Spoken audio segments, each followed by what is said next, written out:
Assalomu alaykum. Madaddan 5 daqiqa loyihasini davom ettiramiz. Fuqarodan quyidagicha savol kelgan. Bank plastik kartadan firibgarlar tomonidan yechib olingan summani bank to'lab beradimi? Ha, bo'ladi, agar sudning qarori yoki ajrimi bo'lsa. Fuqaroning savoliga quyidagicha javob beramiz.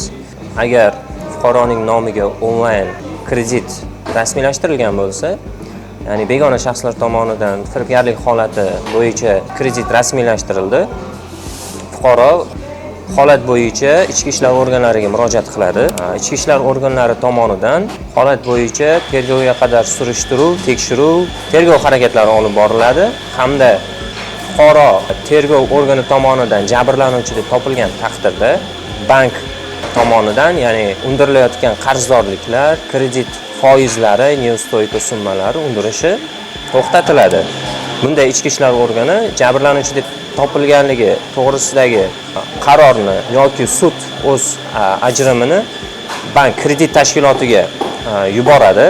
Tegishli elektron vositalar orqali bank kredit tashkilotining veb saytlari orqali kredit tashkilotiga yuboradi va kredit tashkiloti onlayn undiruvni, ya'ni kredit undiruvini to'xtatib turadi. Sud tomonidan fuqaro jabrlanuvchi deb e'tirof etilgan taqdirda qaror yoki ajrim chiqarilgandan so'ng fuqaro kredit tashkiloti tomonidan o'sha undirilgan summalarni qaytarib oladi.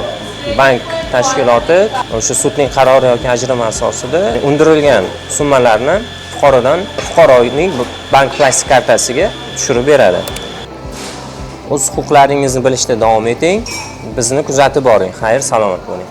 Qadrli yurtdoshlar, agar o'zingizni qiziqtirgan boshqa huquqiy masalalar bo'yicha ma'lumot olmoqchi bo'lsangiz, bizning advice.uz huquqiy axborot portalidan bemalol foydalanishingizni eslatib o'tamiz.